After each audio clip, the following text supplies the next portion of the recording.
So we should be good. It says everything's up and going. Can anybody on the YouTube confirm that we are good to go? Okay, YouTube and Twitch.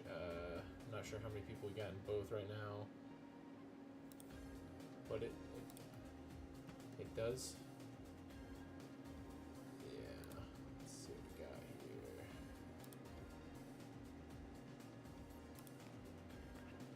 I've got YouTube pulled up on my phone. Can anybody confirm on YouTube that they're seeing the stream?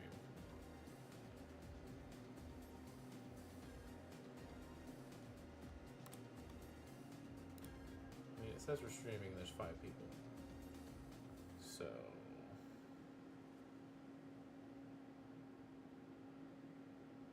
not seeing it on YouTube, they said.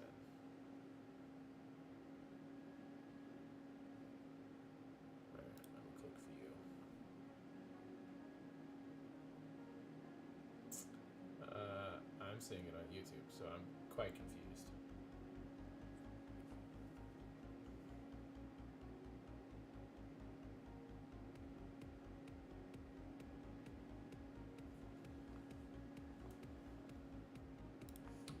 See you just a smidge quiet. Okay.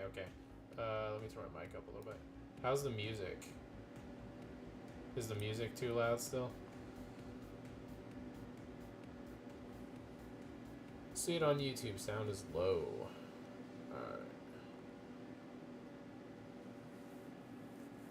I think I was on the wrong one. Okay.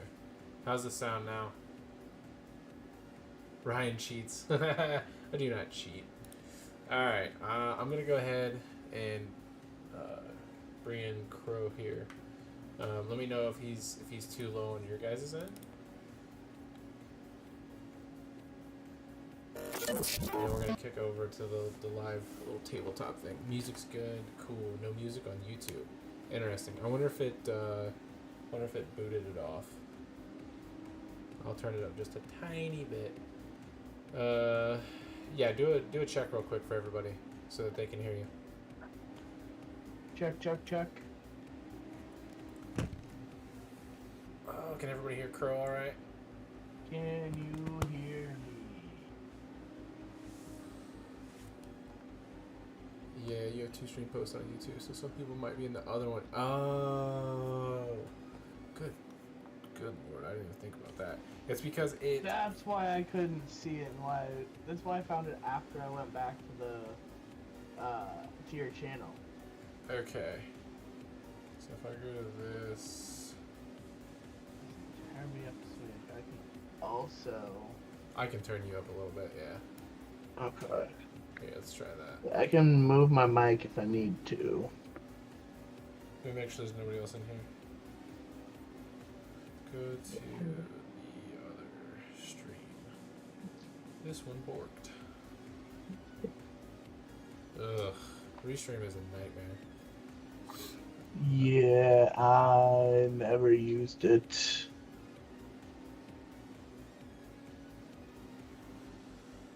Okay. Alright, we're good to go then. So, we're going to go ahead and get started here. Kind of go through just what some of the cards are here for everybody. So I'm going to kick over to my mat so you can see everything. You've got your pilot here. When you're kind of deck building and stuff, you're going to look at that M up there in the top left-hand corner. And that's your medium weight or mid-weight chassis. It's going to match your core when you're deck building. For your demo decks and your starter decks, it's pretty much all going to match. You're not going to have any issue with that, and everything in those decks will match as well. So for normal deck building, all you're going to do is grab your pilot and core, match the chassis type.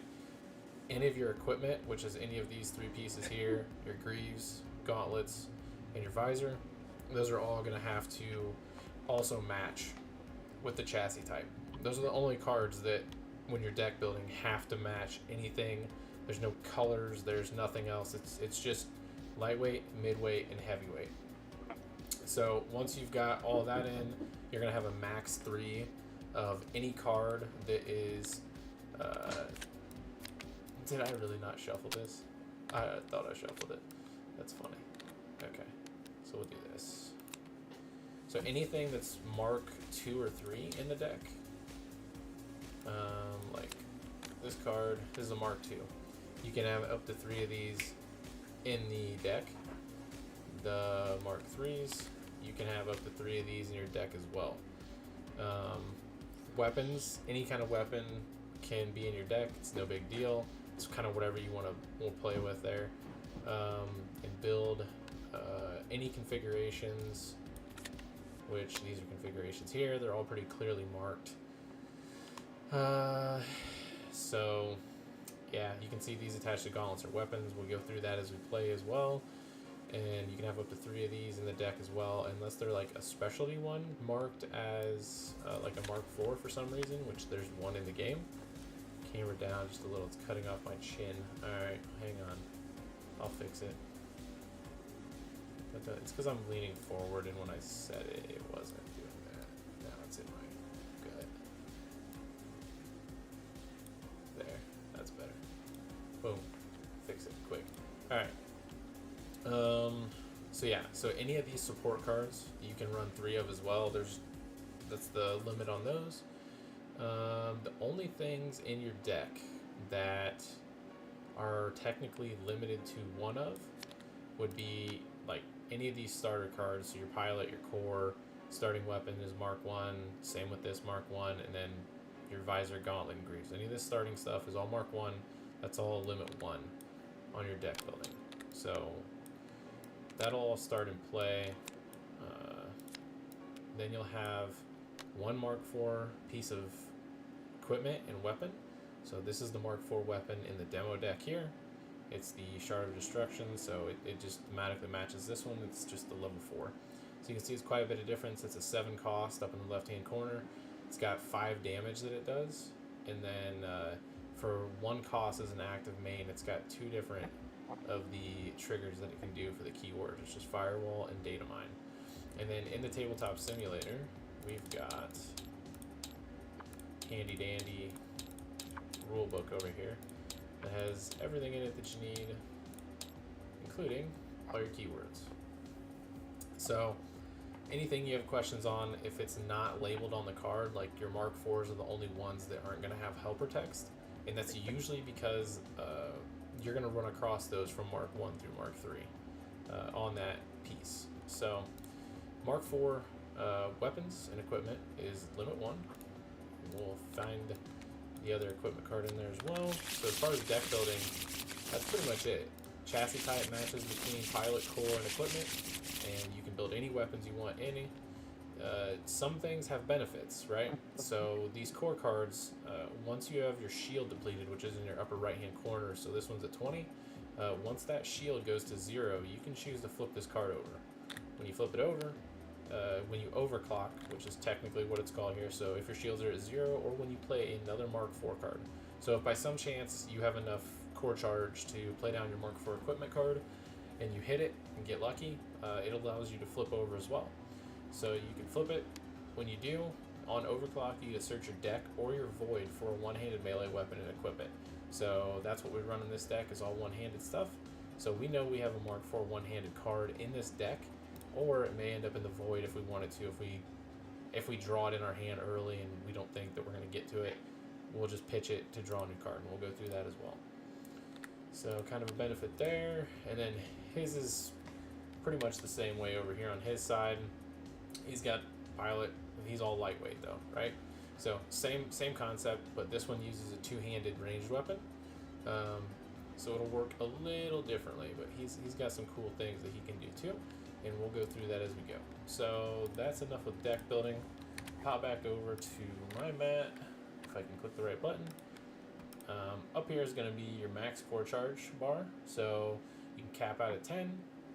This is your current core charge, so what you've got left for your current turn, and then once you move into your defensive phase as well. So the way that core charge works is you've got this little number up in the upper right hand corner on each piece of your equipment, and they're going to say +1, +2, or +3.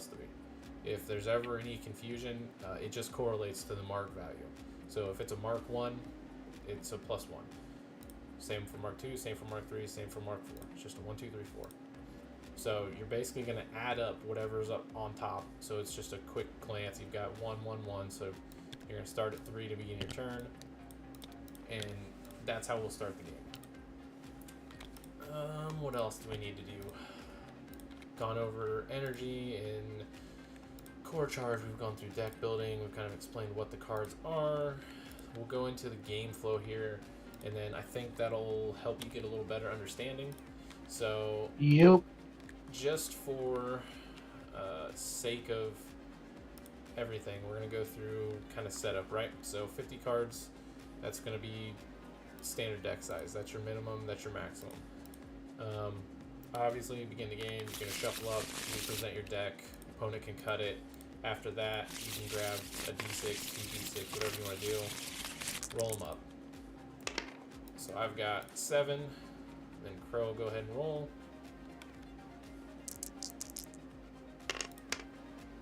He's got 10, so technically Crow's going to go first, right? Sounds good. Once we've got that sorted, we're going to come back over here. We're going to look at our pilot and our core. Pilot's got life in the upper right-hand corner as well, just like your core card has your max shield value. So I'm going to start at 10 life, so I'm going to adjust this. We'll have actual dials that have both life and shield on the dial that you'll just be able to roll through. They're being made by the same token. They'll be super nice. Just like all these tokens over here that you'll see as well that we'll bring in. These are all the prototype kind of tokens that you'll see, and we'll go through what those mean as we play as well. So Crow's going to go first. We're both going to draw 5 cards after we've got all of our stuff. So we're going to draw 5. Things we're looking for. You want at least 1 or 2 cards that are equipment cards here, and all the equipment cards are coded yellow top left on their cost. All your weapons are coded red on top left. All the configurations that can be played in these spaces under here, either attached to weapons or equipment, are going to be coded blue. All of your support cards are going to be coded green in the upper left hand. So pretty well tells you they've all got iconography as well as words on them to tell you where they go. This is your scrap, aka discard, normal pile. This is your void. Think of it like a banish or whatever you want in other games if they have that available. It's where cards go to die. So we've drawn 5. I'm looking at my hand. You can kind of see here what I got. Crow can't see it unless he's screen peeping, sniping on the stream. So this hand is not the best, but this thing right here, we want to keep this because it's very important. There's only one space that these can be played. You can see it's called auxiliary, and it matches this same icon down here in this little box. So these are like extra weapons you can build in that are more support. They're not typically damage heavy, but they really help boost what your deck wants to do in the game. So I want to keep a hold of that card, and then you can see I've got this, 2 of these, and 1 of that. So this is a support card. We don't really need this early game, so we can put back at least 3 cards because we're melee aggro, and he's kind of ranged aggro. So the way the mulligan system works is you're going to face down, drop them out. You're going to draw 3 new cards right off the top, put these back in, shuffle the deck up. Okay, so I'm ready to go on my side. Crow, you good on your side? Did you mulligan out? I am good. I will not be mulliganing. Okay, so Crow's going to go ahead and start us off. So to begin his turn, typically you would hit what's called the reset phase. I'll come over here. You can kind of see here. So we've got reset phase, any beginning of turn abilities that may be triggered and have effects resolved. There's only like 1 keyword in the game right now that has that. You would set your core charge to max set your max, and then you would match whatever your normal current is to match that. You can reset any of your depleted cards. Depleted is just exhausted. And then you would typically draw. First player does not draw in the first turn of the game. And then they do get the ability to void. And what that is if Crow has a card in his hand that he doesn't want after he redrew his mulligan on his first turn, he is welcome to take that card from his hand, flip it face down, and drop it into the void and draw one card off the top of his deck at the beginning of his turn. That's the only time you can do it, at the beginning of each turn. If you miss that window, that kind of sucks for you. So And that is exactly what I'm doing. Okay. So now he's going to move into the main phase after that. He can essentially play any cards he's capable of playing on his side with this current core charge. So he's got 3 energy to play cards with. So he's looking to play probably some equipment cards if he's got them early. That way he can boost his max core charge up more as early in the game as he can. First turn, neither player can attack, so it gives the actual first player going first a turn to play something down and not feel like they're going to be punished by taking tons of damage to begin with, by trying to build up their energy reserve. Sweet. Yeah. So he's dropping down these Mark 1 or Mark 2 gauntlets. So he's going to pay 1 up in the upper left-hand corner, and it gives him an extra core charge. So he'll move that max core charge up to a 4, and then his current drops down to a 2. So starting next turn, he's already up +1 on his max. So when he resets, he'll come back up to 4 on his next turn. Oh, then he's gonna play something else down. What's he got? Look at that. So you got Mark II Beam of Despair. So he's all set up for next turn to pump out some big damage. So I got to be careful on my turn. All right, man. That it for first turn? Yep, that will be all. All right. So second player going, they do get to draw. They also get to void. So I'm going to void 1 card from hand, draw 1 up. And then I've got 3 to work with. There's really only one thing I can really do. So what we're going to do here is, I don't have a lot of defensive abilities, and we'll go through that. This one costs 2 to trigger, and it essentially just does what it says. It reduces damage by 3 up to 3 from shields during your current attack. So any attacks that come in, we'll show that too. They go to shields first. What am I doing? I should probably click this. Go back over here. They'll go to shields first, and then after your shields are depleted, they'll start dealing life damage. Unless there's like a special keyword, which we do have in the game, that acts as like a trample effect, what we call a shockwave. And you can see there it says your current attack deals any excess damage to shield to that opponent's life. So that's the only way. Yeah, I got it. My bad. So that's the only way that if you're at like 1, 2, 3 shield and somebody does 8 damage to you, typically it's just going to drop them to 0, and that's it. It's not going to do any pushover damage or trample damage into their life. But with Shockwave, it allows you to. So it's a pretty powerful keyword. So we'll keep going here. I've got one thing I can do. So I'm going to go ahead and drop down this long sword of betrayal, and I'm actually going to play it just directly over this one as well. So it's a Mark III, costs 3, deals 4 damage, and then for 2, I can trigger an on attack, which we'll get to here real soon, that triggers Quantum Blow, which gives +1 damage into shields for all of my attacks for the rest of my turn. So drops me down to 0. I'll pass back over to Crow.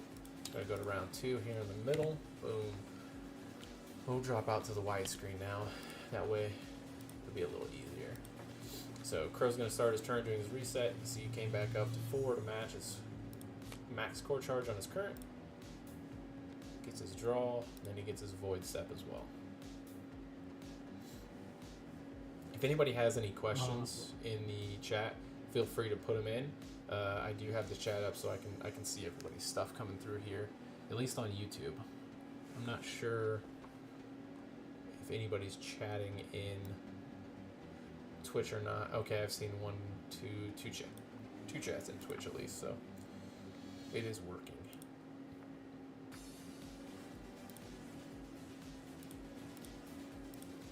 What you got for me, boss? So now that it's turn 2, he can attack. Yeah, Twitch chat's working. What's up, T4? I am not gonna void. Okay. That scares me. I do have some sample cards I'll be showing off throughout the stream too. I'll show you one right now while he's kind of going through his thing.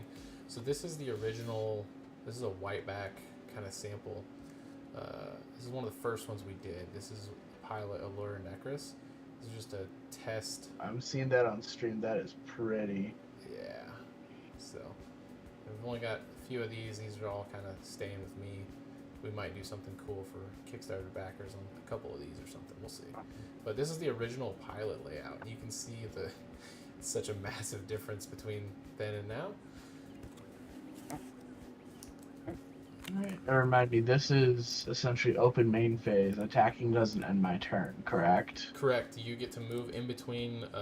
Attacking is technically a sub-phase of the main phase. Okay. So anything that specifically says on attack, you can trigger during your attack. Anything that says active main, you can trigger anytime you're not attacking on your turn. So this card right here, it's got this active main effect, system reboot. If you had some type of status effect that deals damage to you or keeps you from being able to attack with something, you can essentially pay 1 core charge, and then you can deplete this card out by tapping it sideways, and then you would be able to get rid of that status effect. So this is a very powerful card, and it only exists on lightweight stuff. Sounds good. So I think I know how I'm going to proceed. I am going to begin my turn with an attack.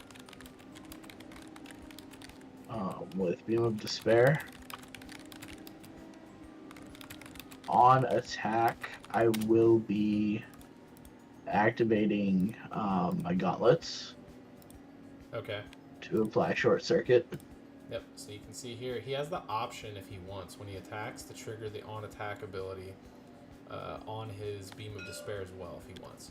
So technically, I am also going to do that. Yeah, so technically, as the stepping works, right, you would declare the attack with this card.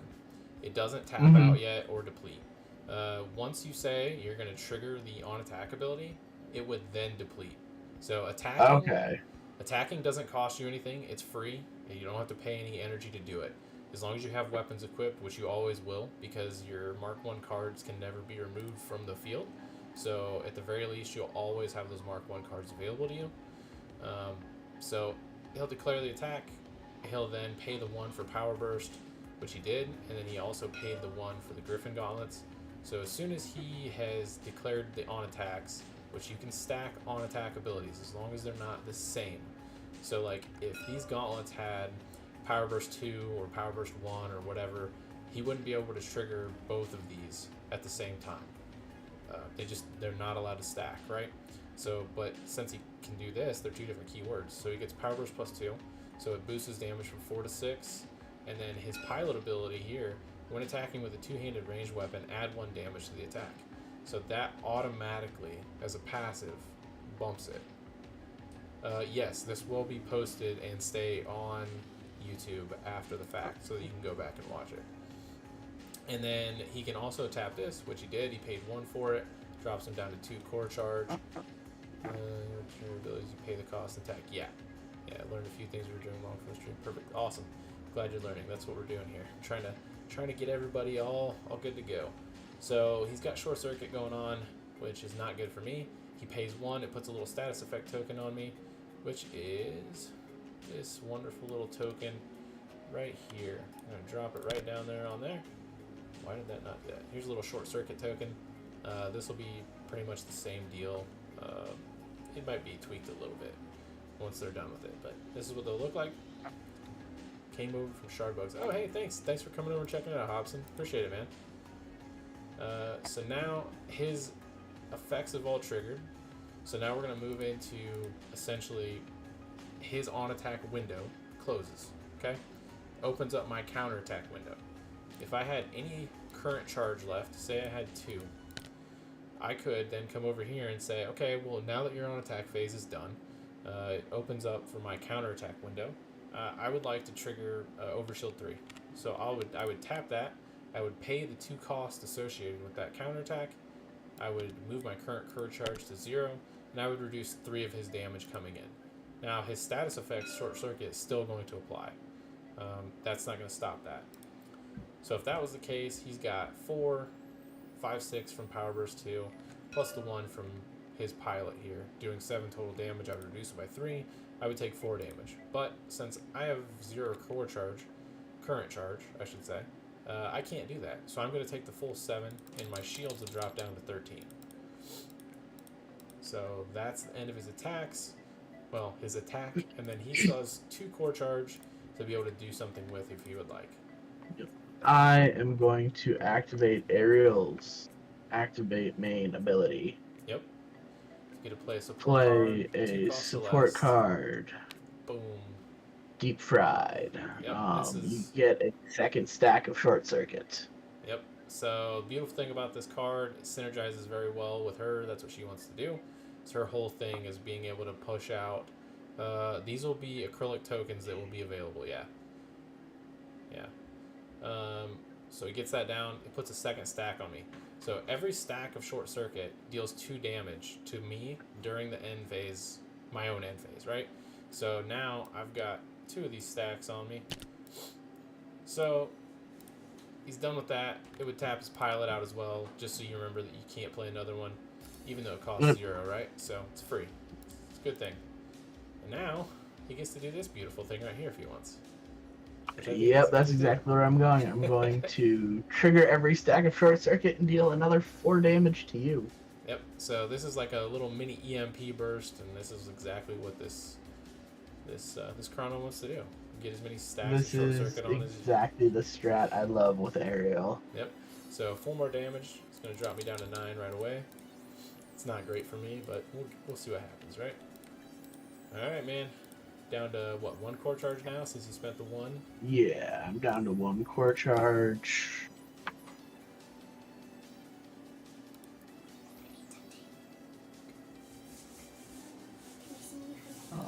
I am going to end my turn there. Okay. So it passes back over to me. Go ahead and draw. We're going to dip 1 card in the void. Draw again. Not a big fan of this, but this is what we're going to do. So then we'll go ahead, reset to 3. Man. So if you have 2 one-handed weapons, does each one trigger as a separate instance of the attack subphase? So yeah, we'll go through that right now, right? So I'm about to put a little hurting on him. Or I'm going to try to here comes the clapback. Let's see. What do I want to do here? How's this going to work? Do I want to do that and that? Or yeah. Okay. So we'll show you some cool stuff here, right? My pilot ability, basically, if you would have Lockout or Rootkit activated, you can ignore that once per game. So those effects both can essentially stop your attack from happening in one way or another. So essentially when he gets to the end game, if he hasn't used this ability and you don't have a way to stop him from using that ability, he's going to kill you. Like, just so you know.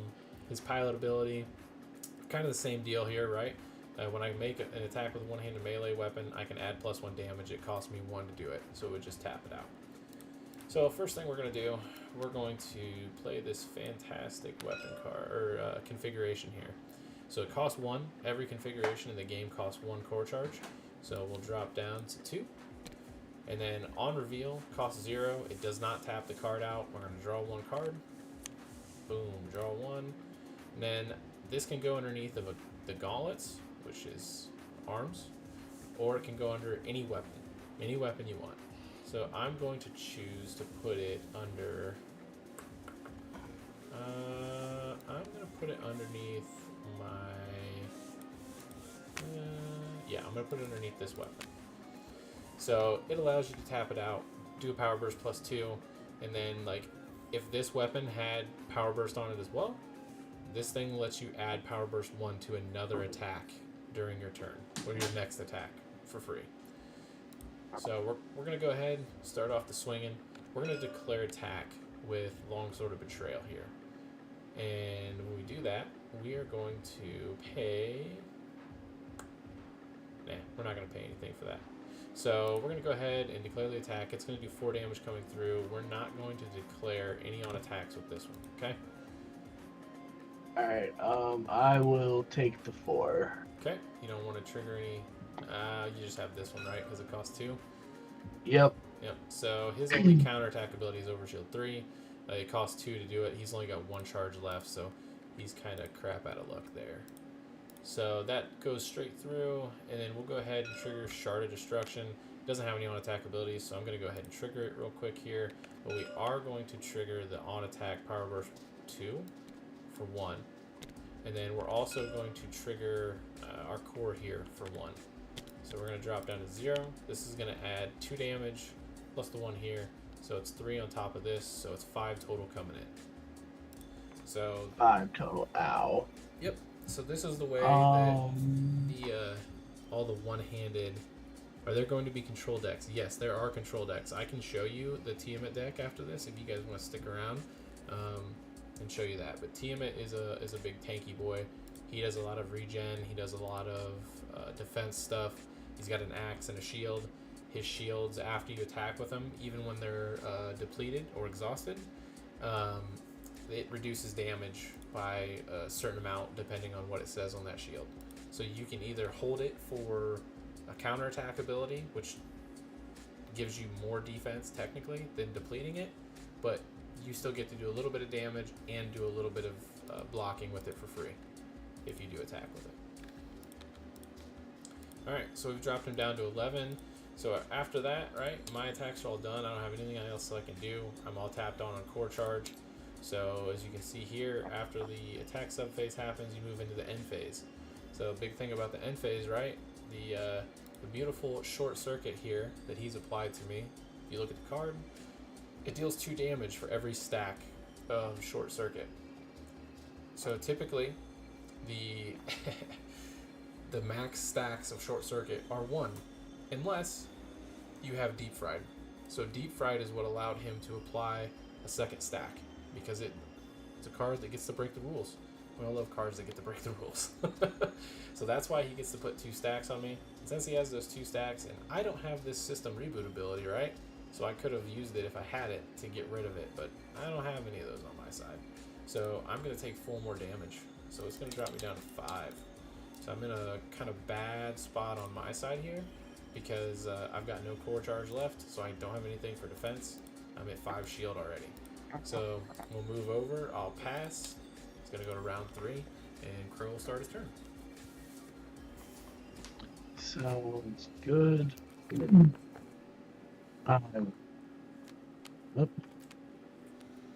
set everything.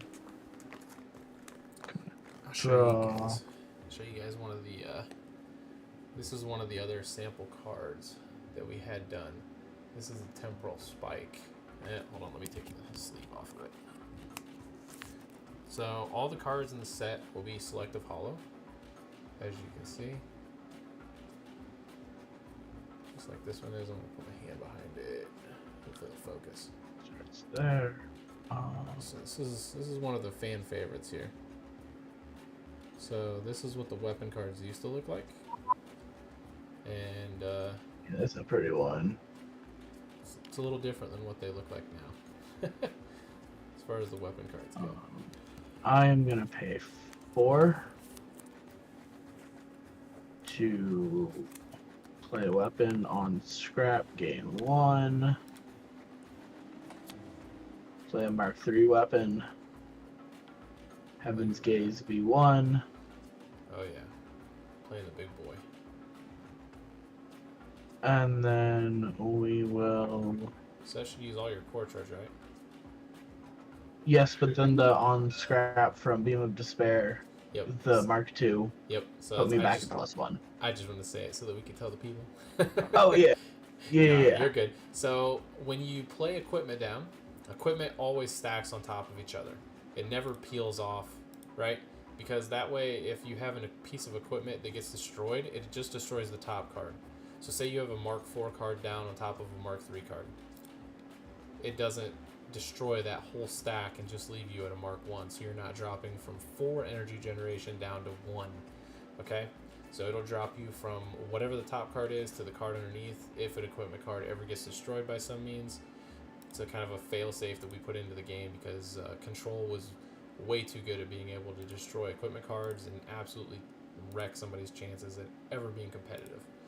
But however, Weapon cards, on the other hand, he had a Mark II down, right? He doesn't have to play a Mark II. He could have played this Mark III right off the rip, okay? As long as you can pay to play the card, you can play it. Doesn't matter. You just need the energy to do it. There's no evolution system. This isn't Pokemon. We don't roll that way. So what does happen, though, since he has this Mark II down, he gets to play this card on top of it. It costs 4. He's got the 4 to pay. So he moves down to 0. And then this beautiful thing here gets rid of this. No, you won't get all the effects. It's not like Digimon. Not like that. So essentially, whatever you play on top of this card that's currently here goes away. And it has that on-scrap ability at the bottom, right? So you get +1 current core charge. So it's like a... Since equipment gives you max core charge, weapons give you a small refund if you play them in order. Yep, top card will always take precedence, especially with equipment, right? So there's nothing, you don't have to shuffle underneath your cards and look at all the crap there. It's just top card. You don't have to worry about anything other than that. The cards underneath just stay there just in case that top card gets destroyed. So since he's playing this on top, this card, boom, goes into the scrap. When it gets scrapped, you get the +1 core charge back. This card gets played. He goes back up to 1. So he's got an extra core charge to work with now. And he gets a better weapon.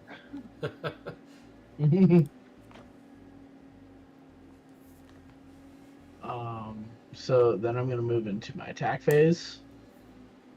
I'm going to attack with Heaven's Gaze V1. Yep. And then I'm going to pay the 1 for the on attack for Shockwave. Yep, makes total sense. Sweet. For a total of 7 damage to you. Yep, so 7 coming in. I don't have any way to reduce it again. So since he pops Shockwave, current attack deals any excess damage to a shield to that opponent's life, just like we talked about earlier. Usually, if he didn't have Shockwave and he did this 7 damage, just going to take my shields down to 0. It's not going to deal any damage to my life total. But since he has Shockwave, he gets the trample through. So I go down to 0.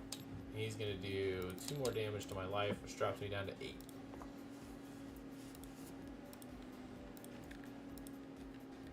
Anything else? That will be all. Alright, makes sense. You're tapped down on core charge. So Yo. go ahead, and we're still in turn 3. Max core charge is still at 3, so we'll go up here. We're going to draw. We're going to void something. Get rid of this card here. Draw 1 more. Man, we are in a bad spot. Gonna reset everything. So, kind of in a crappy situation because I haven't seen any of my early cards, and this deck is very aggro in the way it plays. So now that we're at 0 core, okay, we have no shield. We can go ahead and flip this over if we want. And kind of don't want to, kind of do. I think what I'm going to do is this here. Yeah. We're going to go ahead and pay 2. And we're going to play down this Shard of Destruction over the top of the Mark 1. Then we're going to flip our core. When we do, get the overclock, right? So search your deck or void for one-handed melee weapon and equipment. Now I know that I put my Mark IV at the very first turn into my void. So I'm just going to go grab it right out of here. Now, I'm going to play it on top of this Long Sword of Betrayal. When I do, it's going to go to the scrap, and I'm going to get 2 core charge back. So, boom. Here, I go up to 3 again. Also, you'll see here, I have the ability to regenerate 2 shield. It's not going to super help me, but it might help me not die. I'm not sure yet. Also, when I make an attack on this side with a one-handed melee weapon, I can add +2 damage to it. It also adds a little nice kicker here.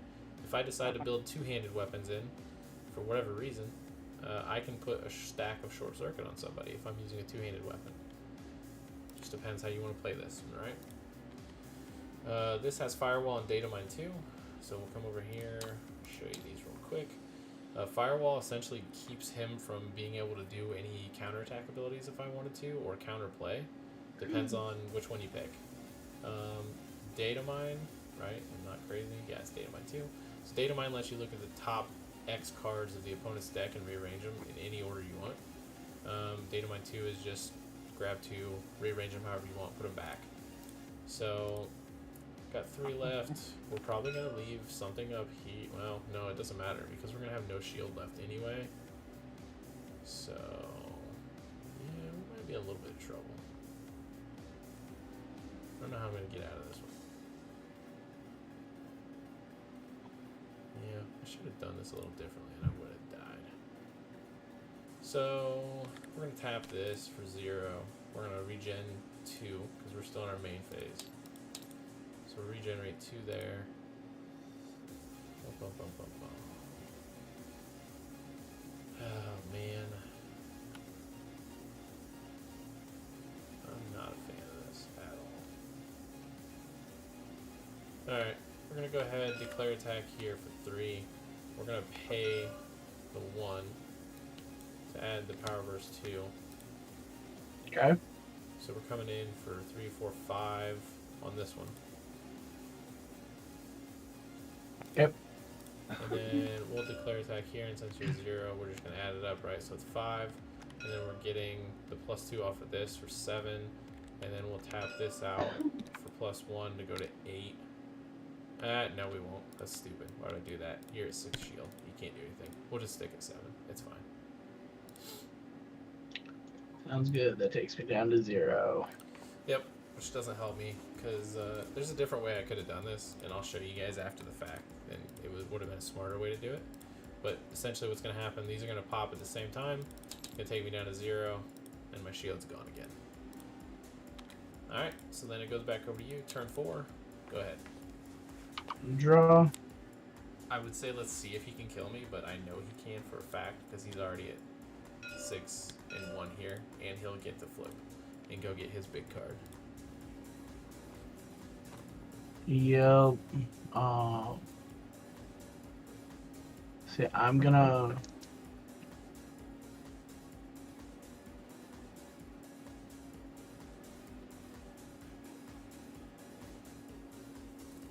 Show you guys another card here real quick. So like, what was it? This Mark III version, the Long Sword of Betrayal. Sorry, you already said, but would the flip happen when it breaks, or is it start of his turn? You can choose to flip. If you hit 0 when they attack you, you can choose to flip that card immediately and resolve, and that could be good if you have a defensive ability that you can play a weapon down on top of something and get core charge back, and that allows you to basically play defense then, or not. How do you scrap cards? Technically, you scrap weapons when you play a new one on top of it. Anything that's a Mark II or Mark III, if you play any other card on top of those, they go to the scrap, so it automatically scraps them. There are cards in the game that allow you to just scrap cards and be able to trigger their effects or not trigger their effects as well. That's actually really smart, to use some charge, then flip and scrap. Yep, exactly. So it can be used defensively, or you can wait until your turn, and any time during your main phase, you'll be able to flip them. These are the same decks from the Discord sample decks. Yes, they are. They're the same decks. We've just made a couple updates to Ariel on our pilot, and then this ability we changed on the Griffin core, just from playtesting that we had done since those were developed and done and sent out for everybody. We decided that this deck just wasn't being played enough and it wasn't competitive enough, so we decided to add this +1 damage into our ranged attacks with two-handed weapons, and then we decided to add this in so that they could pop every stack of short circuit. Yep. Alright, so what I'm going to do is I'm going to play my Griffin Visor V1, the Mark III. Uh-huh.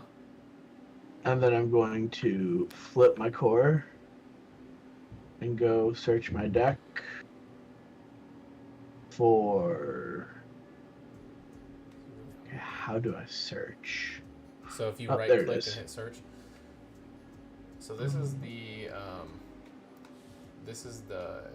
alt art frame break version of the Mark III sword that I was using.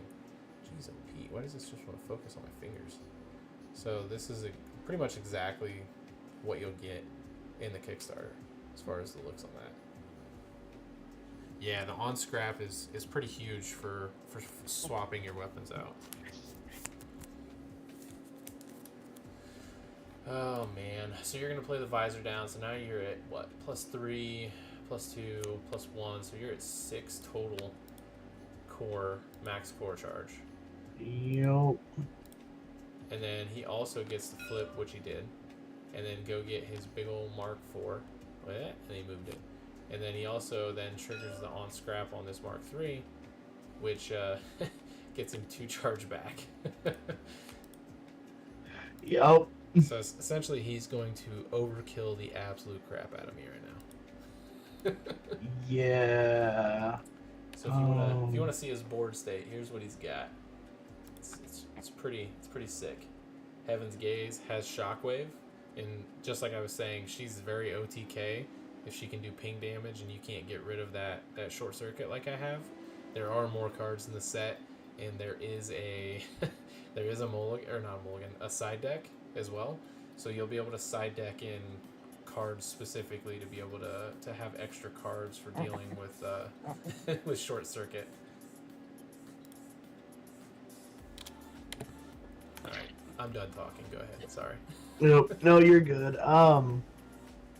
So yeah, then I am. Let's see, I need to go remind myself what Siphon does.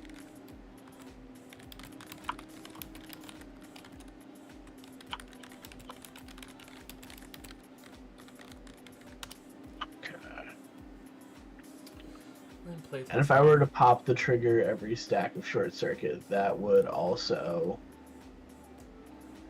deal 4 damage to your pilot, yes? Yeah, instantly, because it already has it. So you would just pay the 1, deal 4 damage to me right away if you wanted.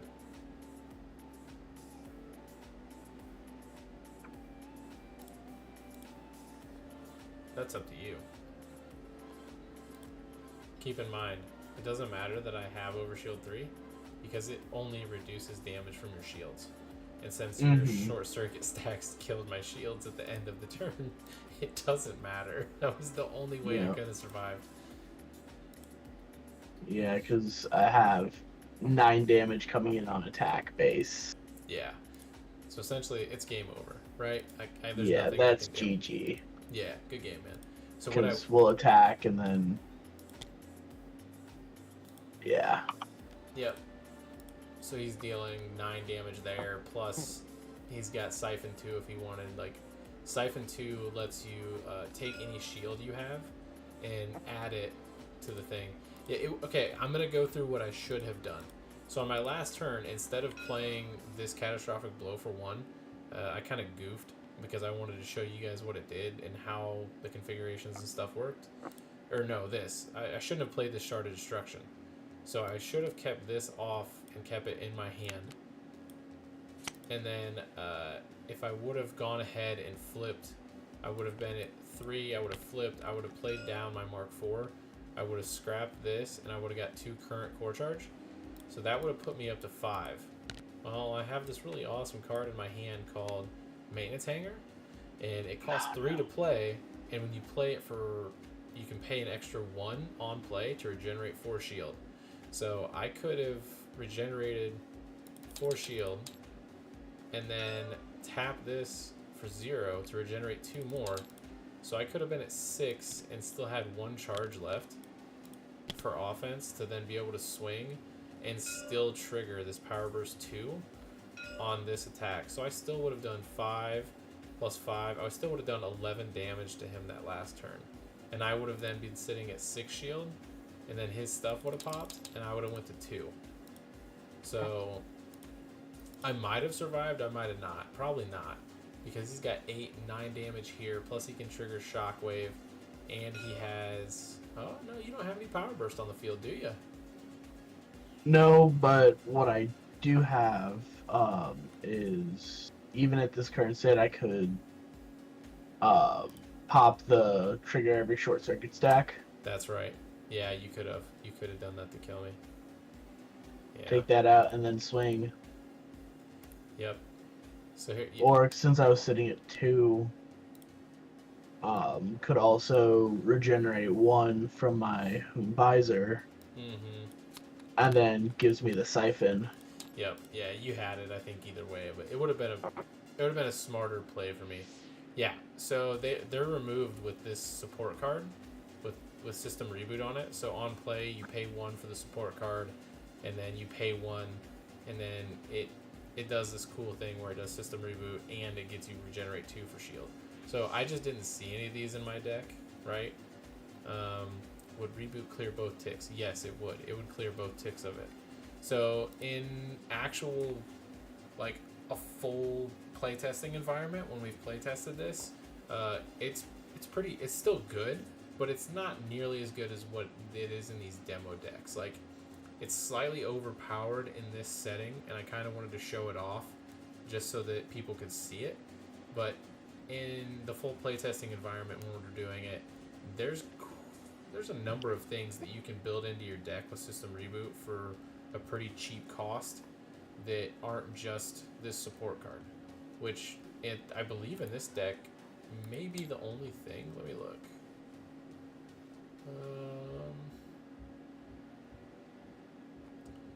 I think it is.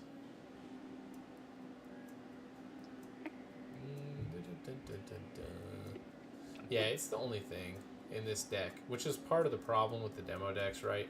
You try to make them so that it gives you a decent look at the game, and it's kind of hard sometimes because you don't want to give away a bunch of cards that are in the main set, in all honesty. But it kind of is what it is at this point. So this card's super good, lets you do good things, gets rid of both stacks of short circuit. Also, what I could have done if I was, not a goofball, I could have tapped this for 2 if I wanted to when he made an attack, and I would have shut down his ability to even put short circuit on me. So I could have shut this off entirely, and then him playing this card wouldn't even have mattered because it wouldn't have done anything. He would never would have been able to put a stack of short circuit on me. So, like, in reality, going back, if I would have thought it through, smart thing would have been, instead of, doing whatever I did early game, I could have saved 2 core charge and triggered this and kept him from putting that stack on me, but it is what it is. So, okay, that's game 1. So I'll go ahead, grab all your stuff, shuffle it up. I'll grab Tiamat real quick if everybody wants to stick around. I'll pull all this off. I'll grab the tanky deck and show you guys that.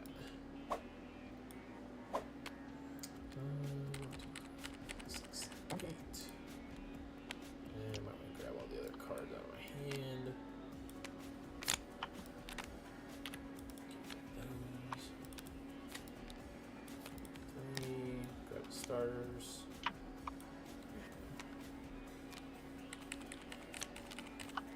Alright, so while we reload, does anybody else have any other questions while I get it ready here?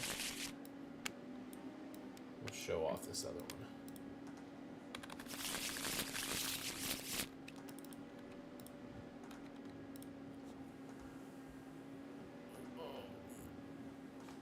Go back up to 20 shield. And he has 12 life. Not 812. That'd be funny. You would never kill him. No, you would not. Alright. Wish I had a bigger screen. Phone doesn't do the cards justice. Yeah, no, that's no joke. It's. I could show you. No, here. I'll show you another of the samples, right? So this is another one of the selective hollow samples. This is the selective hollow version of the pilot I'm playing, Romulus Arnok. So you can kind of see that. There's quite a bit of really cool stuff going on in this. Juicy info about the upcoming Kickstarter. I mean, what do you guys want to know, right? We can kind of go through real quick here before we start this match on the tiers and stuff like that, right? So starting tiers are going to be like you can get a single starter deck. That'll be like, I think 10, 15 bucks is kind of what we're looking at. You have to stick with light core or even mix light heavy. You cannot mix chassis types between like light, heavy, and midweight yet. There are plans in future sets that will allow a certain amount of deck building rule breaking. Let's just say that. It won't be a ton because there are some cards that have certain abilities that are specific to each chassis type, and it kind of gives them that flavor of what they are, right? So we want to kind of keep that as much as we can, but we also want to be able to allow people to mix things in and out, and you'll see that in a way with one of the other decks for the Cerberus deck. Let's just say he gets to use a two-handed melee weapon and a shield, which isn't normal, obviously, but he's pretty fun too. He's a big, super heavy damage guy. So yeah, like Kickstarter tiers though, real quick. Kickstarter's going to launch March 14th. Starting tiers will be, you can just grab a starter deck, a single one if you want. The starter decks they're almost like a LCG, like living card game model, right? That's how I wanted to do them. You get max play sets of every card in that deck. So it is a starter deck, but you also can add and remove things as you see fit to pare that deck down to your 50 cards, right? So some cards have, or some starter decks have multiple weapons in them that you'll get 3 copies of each for Mark II, Mark III. Tiers haven't gone live yet. No, they will not. Nothing will go live on Kickstarter until March 14th. So again, starter decks are essentially like an LCG model. You get max copies of every card. You'll get 1 rare foil. All the super rare cards in it are going to be foil, and then you'll get an alternate art. Well, no, the alternate arts will be in there. There are alternate art pilot and core cards for every single pilot and every single core in the game. So you'll get 7 pilot cards and 7 double-sided core and overclock core cards that will be in the backer pack. So if you back at any level, you're going to get that backer pack already. Yeah, so there's going to be a tier for all 3 starters together. That'll be like $40 to get all 3, so it's a bit of a discount there instead of $15 a piece. 50-50 for deck size. Starter deck, like pilot, core, weapons, and equipment, you're usually at like 6 or 7 cards depending on how many weapons you're running. Yes, max deck size, minimum deck size is 50 for the actual like deck over here. So we'll have single starter deck combo with all 3. We'll have the starter deck trio with a box. We'll have a single box. We'll have a full case, which will be 6 of the booster boxes in a case, and then we'll have a tier where you can grab a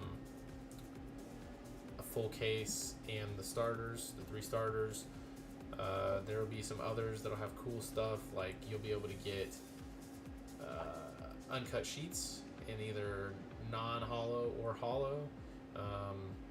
We may even have a tier where you'll get every single card on uncut sheets in both hollow and non-hollow, except for any of the like secret rare cards, essentially. It may or may not happen. We don't know. Who knows, right? We'll see what happens.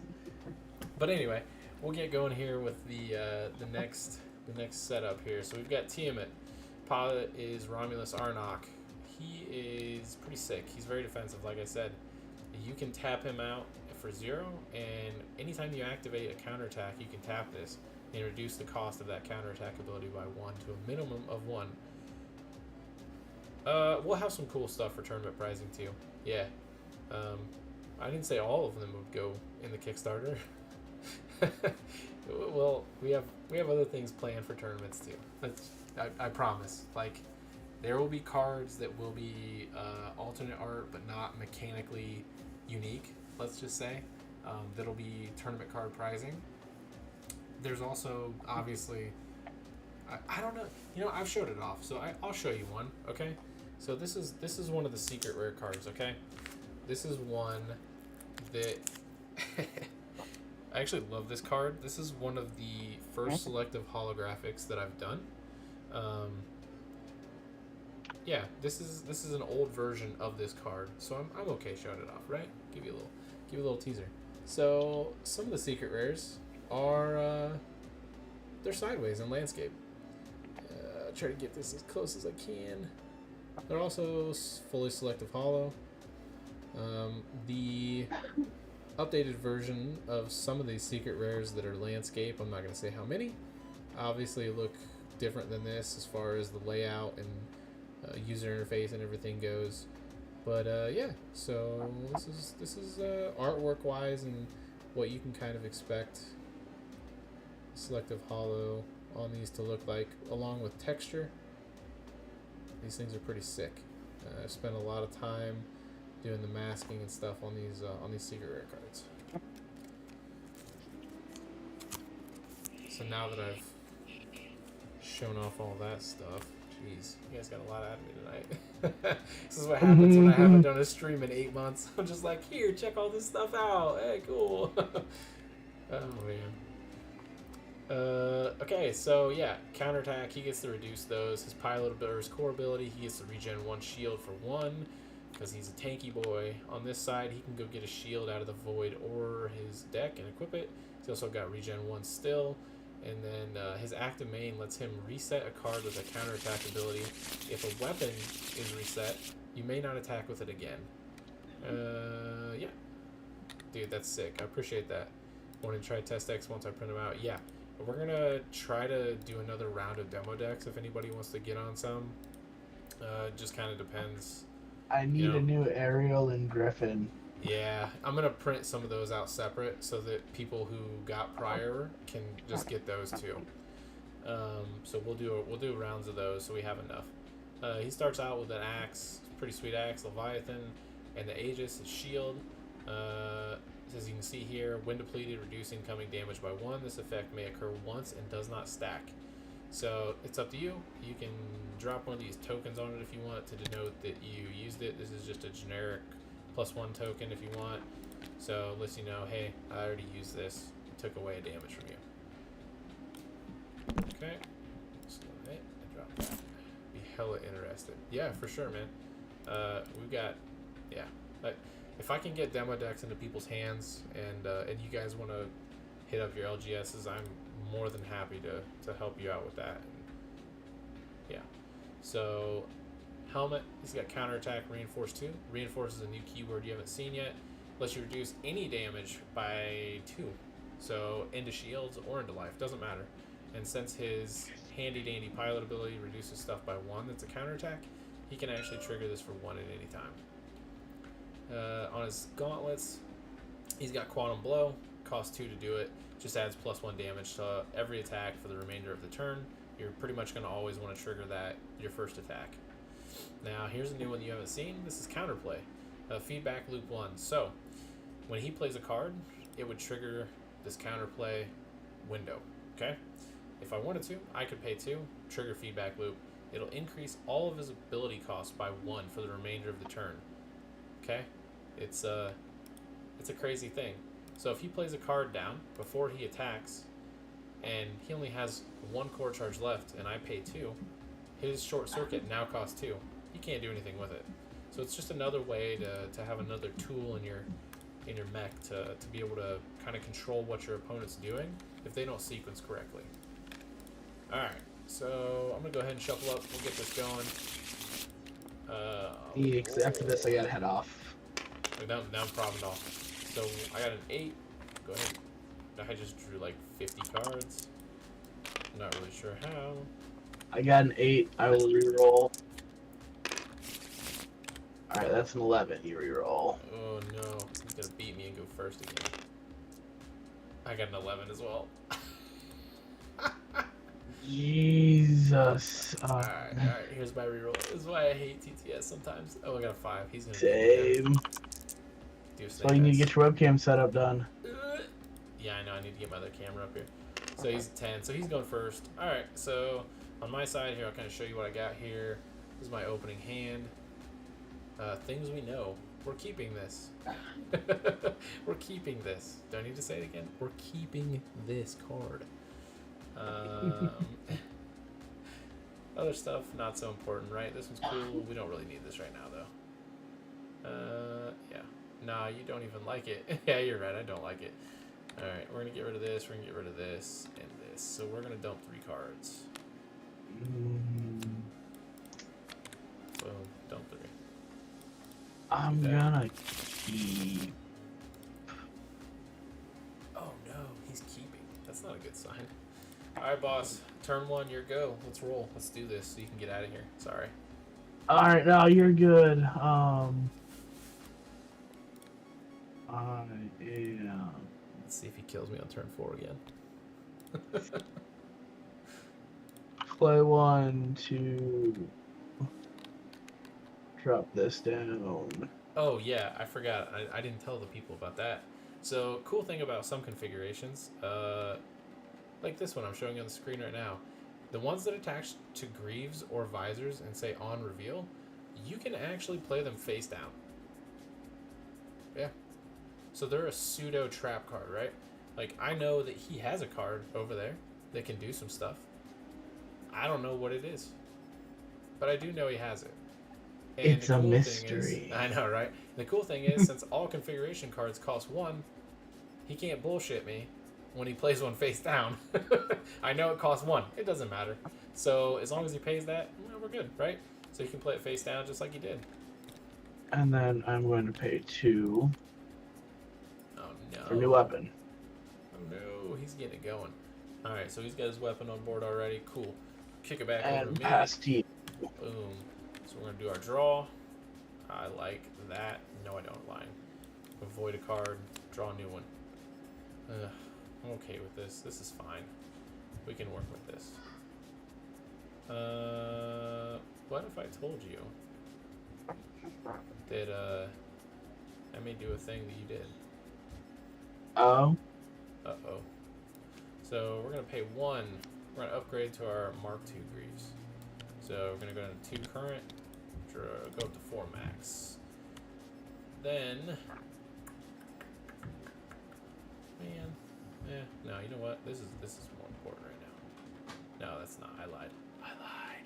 It's not important. We're going to play 1 face down over here. Okay. Grab the stack, go down to 1, and then we'll pass back over to you. Start turn 2. Round 2. Sorry, not turn 2. It's good.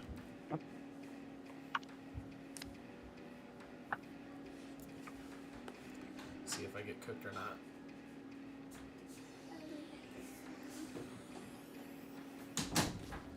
Kids just keep going in and out. That's great. So all weapons and equipment start with Mark 1 and you upgrade them to Mark 3, 4, etc. Yep, everything that is your starting weapons and equipment on your field will always be Mark 1. In your like little starter deck package, you'll either have 2 weapons or 1 weapon in that package, so it'll always be either 6 or 7 cards total. And then your main deck is 50 cards. Yeah, that's all it'll be. It won't. That's not going to change. And then you can upgrade to a Mark III if you want, as long as you can pay for it. Right off the rip, on top of a Mark I. Doesn't matter. Oh. I am. So yeah, no attacks either player's turn 1. That way it gives whatever, it kind of gives you a little breather to be able to do what you want and not worry about getting clapped back at right away. I am going to use deplete. I'm just going to play it straight out. I don't like it. I know you don't. We're shutting down your legs. Alright. So, cool thing about this, right? On reveal, he gets to draw 1 for free. because he played the card down. Doesn't have to pay for it. It also doesn't tap the card out. He also has the option to then pay 1 and do another on reveal for Virus.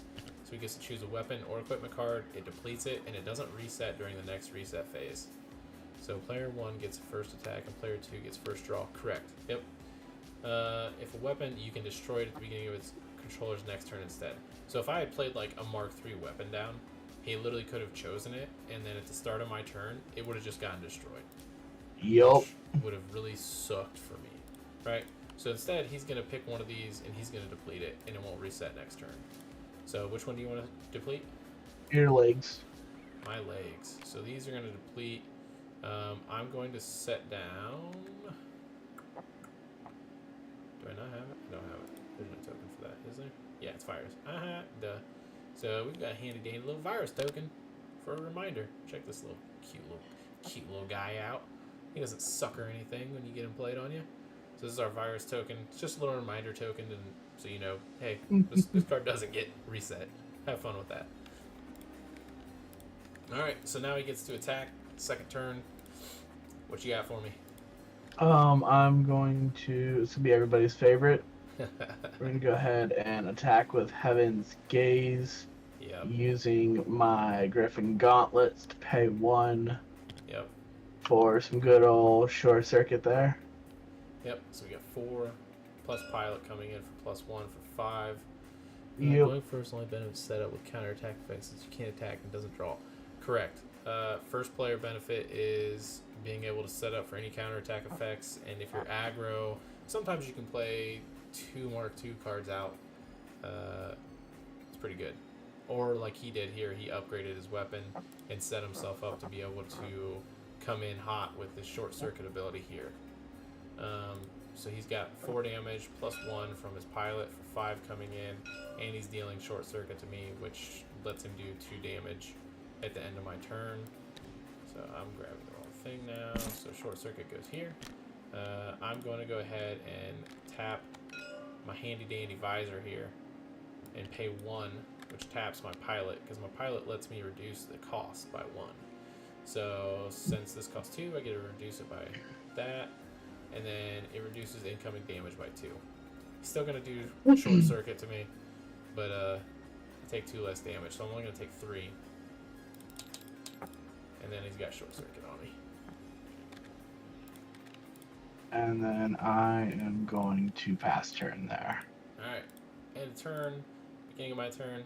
Hey, look, we have this. It doesn't reset. So we'll go ahead and reset everything here. I'll go ahead and do my draw. Should probably pump up my current core charge. We're going to void 1 card, draw a new one. I like the looks of that.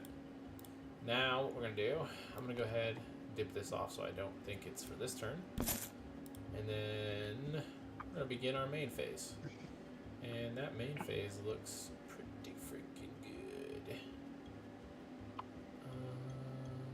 Yeah. We're going to go ahead and I'm going to get greedy with this. I'm going to pay 4 for my Mark III visor. That's going to boost me to +3. So I'm at 3, 4, 5, 6 on my core charge here for next turn. This drops me down to 0. And then since he's tapped out, I know he can't do anything defensively. So I'm just going to go ahead and swing out. So I've got 2 plus 1 coming in for 3 total damage to him. And then that'll end my turn. I'll take the 2 damage from short circuit. And actually I only take 1 because this card's awesome. When depleted, reduce incoming damage by 1. Short circuit counts as that damage. So I can use this shield to deflect at least 1 of that damage coming in. So I'm going to drop from 17 down to 16. And then it's his turn, so he's going to start turn 3, or round 3. Did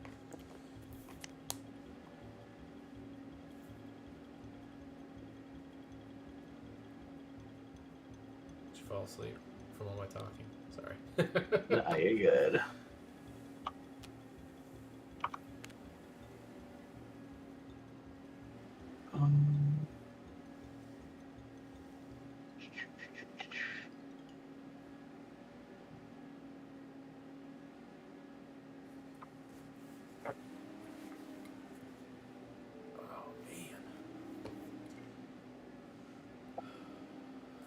What should I show off next? Anything? Should we show off anything else? We are going to use Ariel's ability to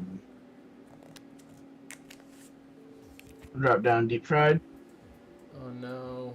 No more deep giving fried. you a second stack.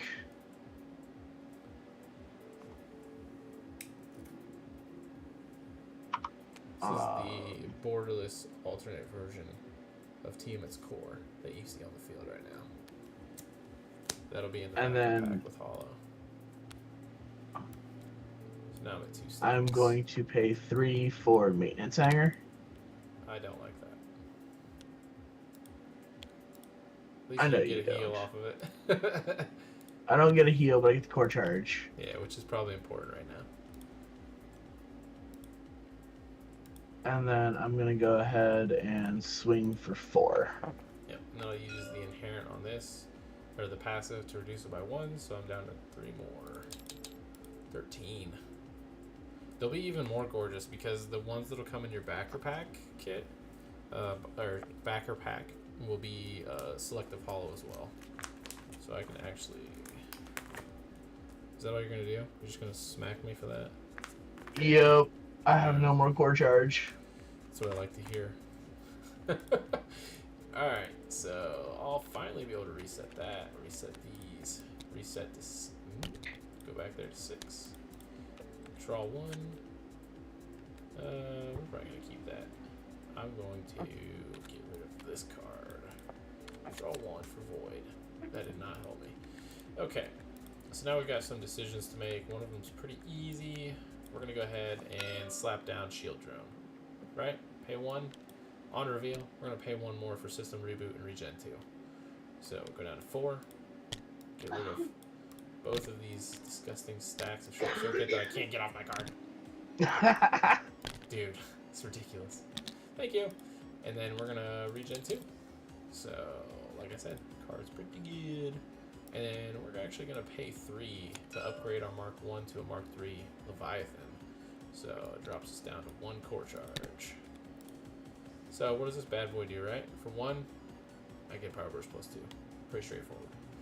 We're going to go ahead and declare attack since we know he's at current charge of 0.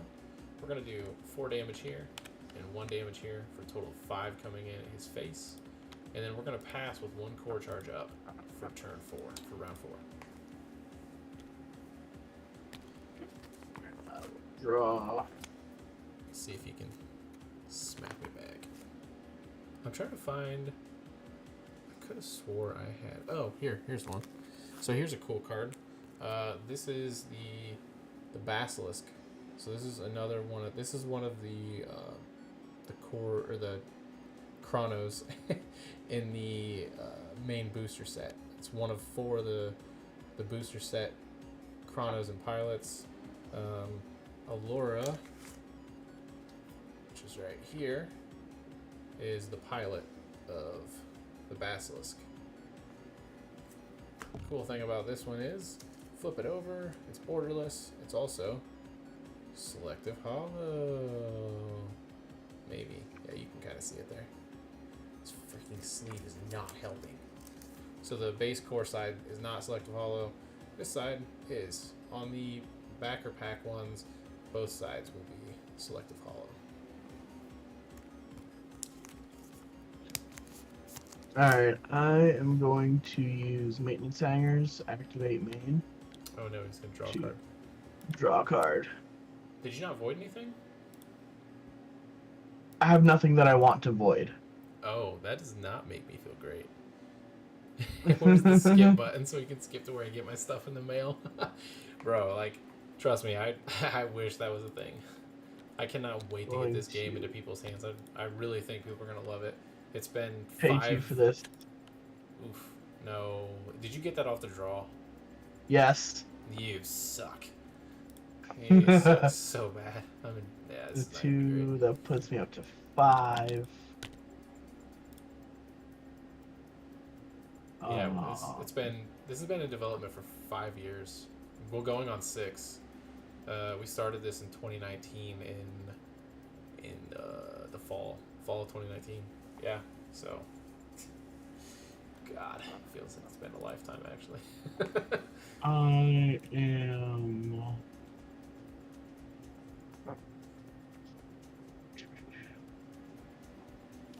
going to go ahead.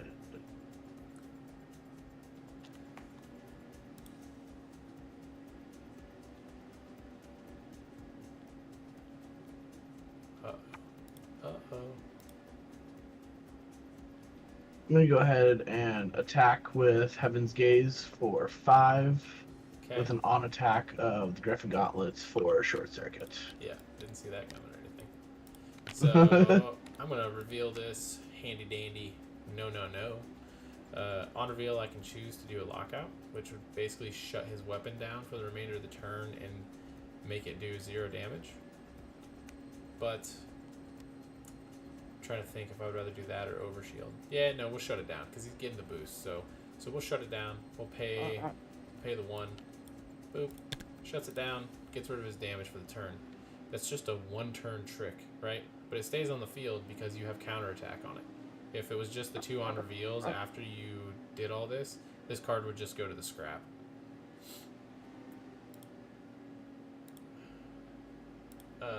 Okay. So we're going to do that. I still get the short circuit. Doesn't matter. Got anything else? That is all. Sick. Alright, so I'm going to untap. 2 here. Draw a card. Jeez, OP.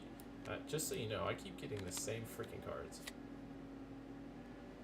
Don't like that either, really. Okay. Alright, so what do we want to do here? We're going to do that. We can do that. Sure. Get that. Not a fan of that. Okay. We're going to play Disengage down underneath our visor. So we're going to pay 1. Boom. We're going to draw 1. On reveal. Do I want to rootkit anything? Like, shut down any of his stuff? No, I don't really care because he doesn't have any core charge available anyway. So what I am going to do... I don't know. Because, okay, here's another thing that's cool, right? I can trigger this active main ability, Regenerate 2. It taps this whole stack out if I do that. So now, since this is depleted, I can't trigger Reinforce 2. So that's a choice. I'm not sure it's one I want to make. But I do have Overshield 3 over here as a backup just in case, right? So it's not a terrible idea to go ahead and pay the 1. I'm going to do it, I think. And regenerate 2 more shield. Because I know I'm going to take 2 damage from this short circuit. We'll go ahead and declare attack here. We're going to Power Burst plus 2. Or Power Burst 2 to gain 2 damage. So we're going to tap that. Pay 1. And then we're coming in for 6 damage total here. Since he has no core charge because he's playing super aggro again. He's getting the thumpins. And then we're going to go ahead and just swing for 1 more here on the Aegis. And why not, right? Why not? We're going to go ahead and play down the Mark III Greaves, okay? It's going to go right over the top of the Mark IIs. The equipment stacks. It does not scrap. So we're going to drop it in. We'll go up +1 charge here on max. Go down to 0 on current. We're going to take our 2 damage from the short circuit stack, and then we're going to pass back over for round 5. And as you can tell, Tiamat is far more tanky than the aggro boys and gals.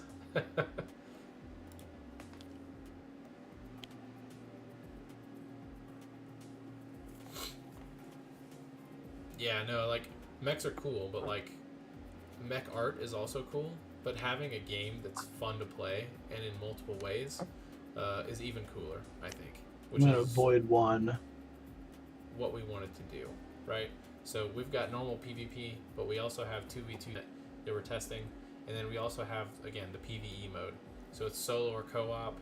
It's also in development, and everything that you see here, card-wise, everything in every starter deck, everything in the booster set, that is all compatible with the PvE solo co-op mode.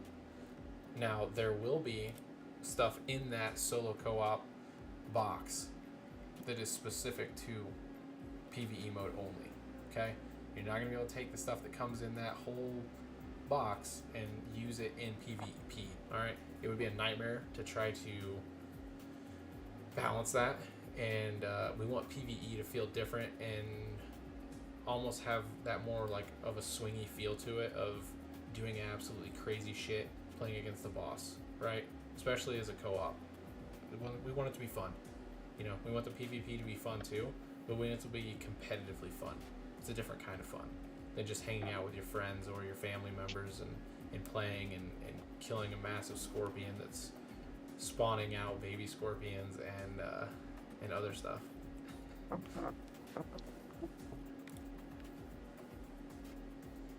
Alright, so I used Ariel's ability to drop down another deep fried. God. Alright, so I'm putting another stack on here. This is where it's gonna hurt. CEDH fun. Yes. Yes, there's free for all mode, 3 or 4 players.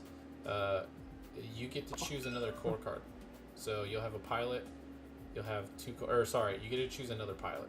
So you have 2 pilots, both the same chassis type, and then 1 core card that matches that chassis type as well. There is no limit 1 on the cards. It's the same limit as what you'll have, and then there are other fun things that happen in the center of the gameplay that you can pay energy for to do and have fun things happen. That's all I'll say.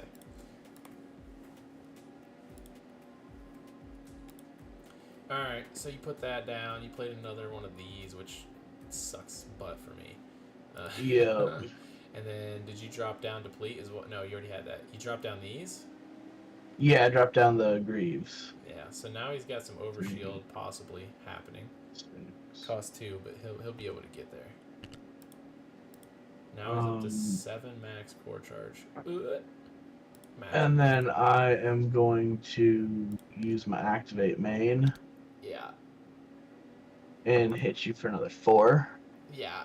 I'll go ahead and use this, put the token on it. So I'll drop that down to 3. But I can't do it again. And then I will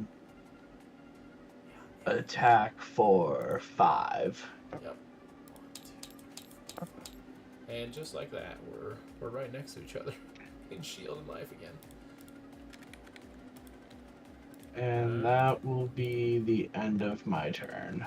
Alright. Reset. Boom. Use this, take that off.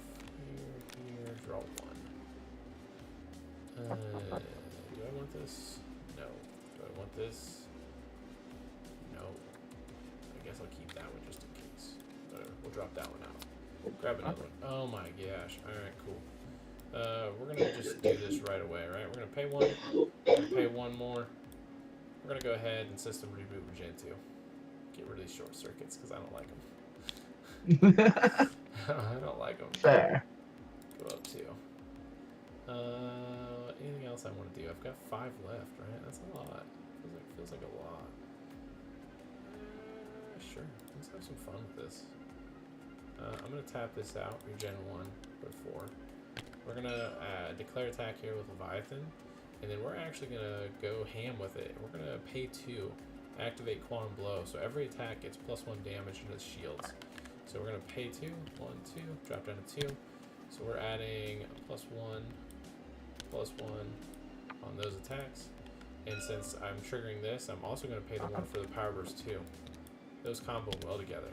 So I'm up +2 here. This way you can use your tokens for fun, right? So 4, 5, 6, 7 damage coming in. It's gonna smack his shield, knock it down. It wasn't really necessary, but I wanted to do it. Alright, then we're gonna go ahead and swing here. We're gonna do 2 damage and, well, no we're not, I lied, because he has no shields left, right?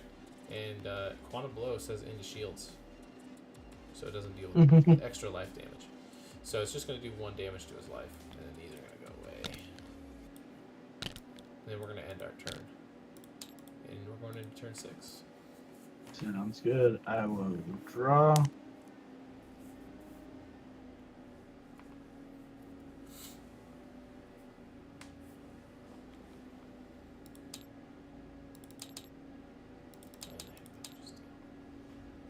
technically you're supposed to reset first. It's okay. Yeah. I'm just teasing Sorry. you. No, you're good. Doesn't matter. I mean, it can. It can matter if you draw before you reset, because sometimes you've got beginning of turn effects that happen. Yeah. So that kind of, it might change what you want to avoid, right? That's the thing I would say as far as that goes. Alright, I'm going to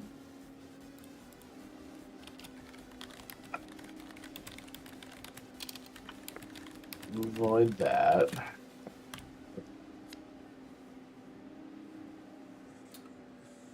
You know what? I didn't check the Discord to see if anybody's asking questions in there. I need to think about that.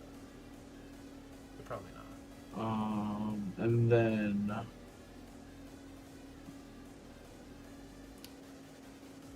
we're gonna play an Orbital Devastation. No, you're not. You're lying right now. No, I'm not. Fuck, he's not lying. This card is the bane of my existence, and always comes out when I think I'm doing well. You pay 5 on play, it deals 6 damage to your enemy shields, and it gives you power burst +2. It's pretty freaking sick.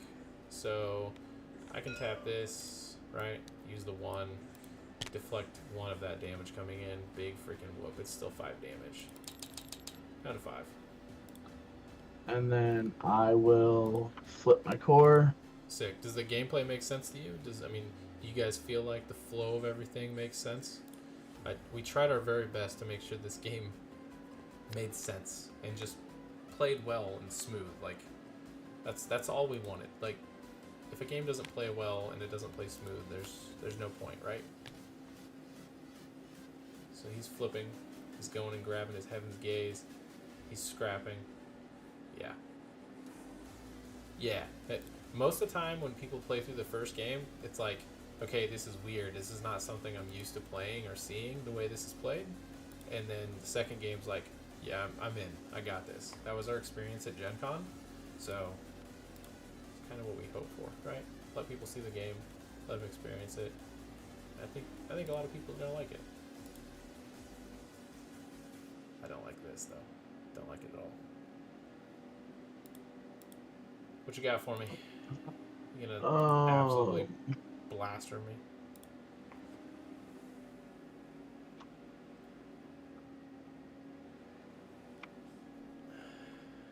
So, I'm going to pay 1 to reveal this rootkit, shutting down your counterattack on your visor. Yep. Technically, so rootkit, yeah, shuts down the ability. Yeah, you're right. Where's my token? And then on the reveal, I will draw 1. So you just tap it out, right? Whichever one. Did you draw? Yeah, you did. You said draw. Yes. My brain is farting.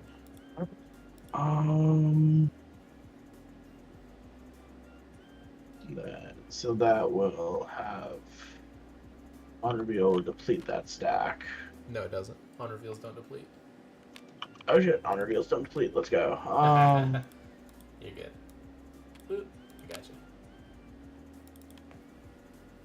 We will then go ahead and swing. This is 9 damage coming in just off of this. With this. 9. Then we're gonna pay the on attack on Heaven's Gaze, and we're gonna pay the on attack on Orbital Devastation. Yeah. So that is 11 damage. With Shockwave, so. Yeah. Killing this. 6 of that to your health. Halving my health. Yeah. Not enjoyable at all. And then we'll pass turn there, because I don't think there's anything else I can do. Yeah, I mean, I could pay 1 to reduce it by 2, but I don't. Do I want to? No, I can't, because this I have. Well, I could pay 1 to reduce it by 3. We will. That's fine. I would trigger that because I still would have had shield, so I would have gone back up. Okay, so this will tap out. Boop, boop, Go to that. Okay. Resetting. Going up to 7. Drawing 1. Here is 0 shield. I don't like this card. I'm going to draw. Ooh, that was a choice. That would have been really bad, actually, if something would have. So you got to be careful sometimes when you flip. Yes, games are best of 3. Absolutely. Sideboard is very important in this game, and I feel like best of 3 is the most competitively balanced you can play a game if it's designed correctly. And I feel like this game's designed correctly enough that you can get through matches in 15-20 minutes once you know what you're doing, with a pretty quick flow. And if we set a game timer at 35 minutes around, 40 minutes around, I think is more than reasonable. And you can get through best of 3 in an hour, no problem. What are we gonna do here? We're gonna pay 5. We're gonna play down our first auxiliary weapon. So we're gonna go to 2. So this thing's pretty sick. Costs 5. Can deal 4 extra damage from another slot. It also has counterattack, system override 2. So when he deals damage to me, I can tap this for 1 and redirect 2 of that damage back to him if I want. But I can't do that if I attack with it. So I either attack with it or I use it for defense. It's up to me. Since I'm at 0, I can go ahead and flip my core. When I do that, I can go grab my deck and look for a shield. So, search. Where's my handy dandy Mark IV shield? Right there. Look at this. I don't like shield. that. This is gonna hurt. You gotta be careful when you get people to 0. Gotta be careful. I know. So if you search your deck, just like any other game, you're gonna shuffle it. It's pretty simple, right? We're gonna drop that on top of our other shield. If I wanted to, I could drop it here and just make it funnies and attack with 2 shields, but it's whatever. We're not gonna do that. Now, what do I want to do? Just smack you, right? I mean, we just smack out for game. So yeah, attack 4, I can't block anything. Yeah. Pay 1, power burst 2, deal 6, tap out, do 5 more for damage with the shield and the game, right? It's pretty close game. If I wouldn't have got 3 shield drones in my hand, that was super duper lucky. Like seeing all 3 of these in my hand against you. That was super clutch. Yeah. I think you absolutely would have killed me last turn had I not seen this second shield drone. I don't think there's any way I would have survived. Yeah. So the flip, I will not lie, is from Dragon Ball. That mechanic came from Dragon Ball. It didn't come into play until a later version of playtesting the game, though, because we realized that the flip had to matter. It had to have an impact and there had to be some actual decision point that needed to happen for that flip, for either you or your opponent or both, right? So I am gonna hop out of here, Ryan. Yep, you're good, man. Don't mean to cut you off. Nope, you're good. I don't want to hold you up. I'll talk to the people for a bit. Thank you for hopping in and playing. You are welcome. I really appreciate it, man. Have a good rest of your night. You too. Peace. All right, catch you later. Later. All right. So we're gonna pop off Discord real quick. Okay, so can you flip on your opponent's turn? No, you can't. Not by choice, right? If they deal damage to you and put you at 0 shield, and you don't decide to flip at that moment when they put you to 0 shield, you've missed your window of opportunity on their turn. Even if they attack again, it doesn't matter. Unless you do it at the exact moment you're put to 0 on your opponent's turn, you cannot flip until your main phase. So you just have to make that decision based on what's on your field. So, all right. Any other questions for me? If not, we're gonna wrap this up here soon. Give a couple more minutes here. If anybody's got any cool questions or thoughts, feel free. Stuff that they think other people should know when they do this. Mark IV. So either flip on shield pop or drop a Mark IV. Yeah. So like if he would have, let's see, if I was at 0 charge and I had, hey, look at that, I'm good at this game. Let's say I had this shield equipped, okay? Let's say I was at, 6 shield. If I have this card attached, he hits me, I decide that, damage is going to come through one way or the other. I'm going to let it come through and drop me down to 0. And he's still got another, let's say he's got another attack left, okay? So let's say he had an auxiliary weapon over there. So I'm going to let this drop me down to 0. I'm going to think, okay, I know I've got this coming out. I know it has overshield, but I also know that it depletes damage by 3. So if it's tapped out, that's pretty good for me. So what I want to do here is I'm going to go ahead and let that drop me to 0. I'm going to flip, and then I'm going to go grab this Mark IV. I'm going to drop it in on top of this Mark II, and it's going to give me a core charge back because I'm scrapping it. So that's how the on scrap works with weapons. If you play anything over the top of a Mark II or a Mark III, it's going to trigger that on scrap effect and give you current charge back. So now I've got this side up, and I've got this card here that I've got Overshield 3 and System Override. So now he's going to make his second attack. Let's say he's got this card here. Boom. He's going to attack with his auxiliary weapon this turn. Now I've got another core charge here. So I've got choices, right? Mostly this one. So I'm going to tap this out. And yeah, it costs 2 here. But my pilot lets me reduce that damage by 1, or the cost by 1. So I can tap that. I can pay this. I'm going to reduce that incoming damage by 2. It's pretty handy.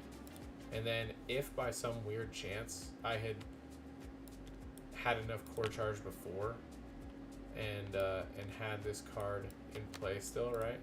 And I say I had 3. Let's say I paid 1. I tap this, pay 2 for it. I reduce the other damage by 3, but it still breaks my shields, right? Now, when I play this card in on top of it, it's still going to come in depleted. But I'm also going to get that core charge back to then be able to do not only this and this, to do the reinforced 2, but now this card is also tapped and or depleted, and I can go ahead and reduce damage by 3. Once you're overclocked, shields do not have to stay at 0. You can regenerate on this side. It's got 20 up there, right? That's the max core or max shield that you can have. So you don't reset to 20, but you can regen them. And if you're playing Tiamat, you will regen them. Yeah. It's always an option, especially with this card. The Tiamat specialty is to essentially draw your opponent into thinking they can smash you, and then having this card sitting there, and then they flip you over, you go get this card, and then you instantly drop maintenance hanger down, you regenerate 4, and then you tap this and regenerate 1 more, and then guess what? There's also this card over here that you can tap and pay 1 more and regenerate 2 more for. So you're at 4, 5, 6, 7 shield in 1 turn. It's pretty sick if you want it to be. If you want to build control, you can absolutely build control with this guy. You've got plenty of tools, especially stuff in the booster set. For the realms, are there going to be effects that are for the realms? You're very perceptive. Yes, there will be. There will be eventually. They will not be in this set. I will be straightforward with that. There's already enough stuff in this set with all the different keywords that people don't know or understand, and then learning the game, that we didn't want to add even more to that, right? So just a little heads up. Yes, realms. Yeah, there's not enough in this set for me. Oh, go away, you damn Australian. Also, I'll give you a little heads up. You see that little thing down there? It says plasma. That's a damage type on this weapon. Set 2 will have cards to trigger off of different damage types. They'll do fun stuff too. PvE stuff will also have fun stuff that happens with damage types and realms. Foil playset. This guy, he wants the moon. He wants the moon. I guess I should mention, like, I've run the math. A case of boosters, which is 6 boxes. There's 12 packs in each pack, or 12 cards in each pack. There's 30 packs in a box. It's a lot of cards in a box, alright? You're getting 6 of those boxes in a case. There's a 95% chance you'll have a full playset of the cards just buying a case. That doesn't include secret rares and alternate art cards. Okay? You'll be able to get a full case, and you should have every card as a playset, and that will be under $500 in the Kickstarter. I can promise you that. It'll be under $500 for a case with 30 packs and 12 cards in those packs. I can give you the quick pack breakdown too. Let me pull it up here. So if we go in here, if I go into announcements, I'm gonna just try double sleeve those full arts foils. Dude, I'm telling you, like, the selective haul on these cards is gonna be absolutely insane. Okay, it's gonna be nuts. So here's kind of the pack breakdown. All right, so in the main set, there are 42 commons that are unique. There's 41 uncommon cards that are unique cards. There are 22 rare cards that are unique. And then foil commons, there are 65 unique designs. Now you're probably asking, why the hell are there 65 foil commons when there are only 42 in the actual booster set, right? Well, that's because 23 of those cards are foil versions of common cards that are from starter decks, because you can't pull foil commons out of your starter decks. Okay? So there is a slot in the packs where you have a chance of pulling a foil card of a common, uncommon, and rare card from the booster set that are starter deck cards. Okay? So those are part of the chase that you'll be able to have if you want it. Okay? You don't have to do that. If you don't want to chase them down, doesn't matter. You'll have the full playset of cards in those starter decks anyway. Not a big deal, right? So it can be cheap to play the game, which is what we want. We want people to be able to play the game cheap, and if you want to chase stuff, there's stuff for you to chase. All right?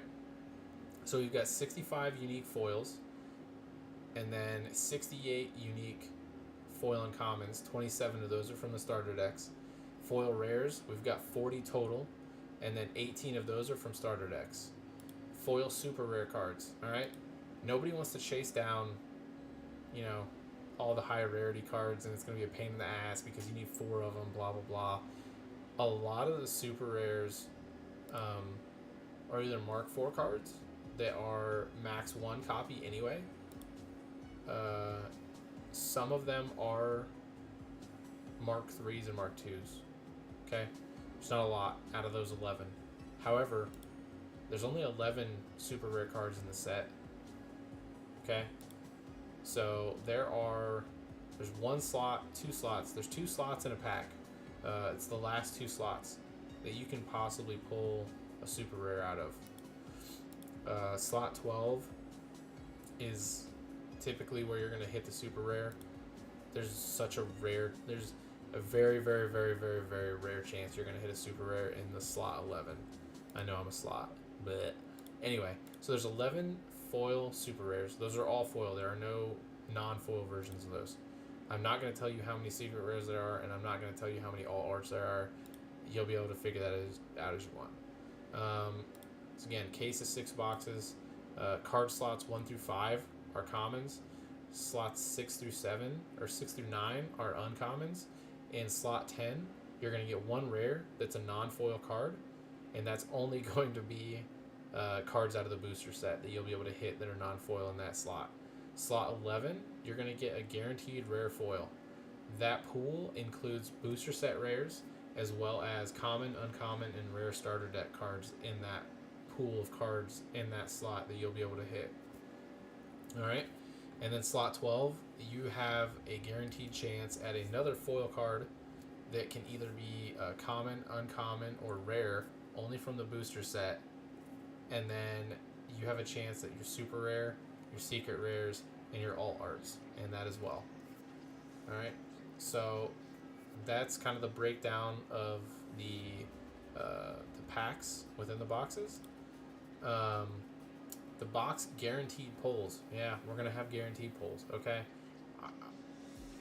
I play a lot of Bandai games. All right, sue me, but I want to do better than Bandai. You'll get 8 guaranteed super rare cards in a box. All right, now within that, one of those can be an alt art, 2 of those can be alt arts, or you can get a secret rare and an alt art. All right, so that is included in those 8 guaranteed slots.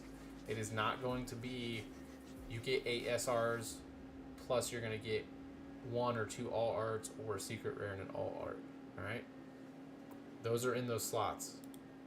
All right, chances at extra higher rarities per booster box. So we kind of had an adder in. There's a chance at an extra super rare in a box every 15 packs for the Kickstarter boosters. All right, so if you math that out, there's a chance that if you buy 2 boxes, you're going to get 2 to 4 extra SRs in those boxes. Foil box toppers, no, because we're not doing box toppers. What we're doing is a backer pack. Those backer packs will be the pilot and then double-sided core card, and they will be selective holo for every single one of those. If you back the game, you're getting that backer pack. Okay, it's going to have 14 cards in it.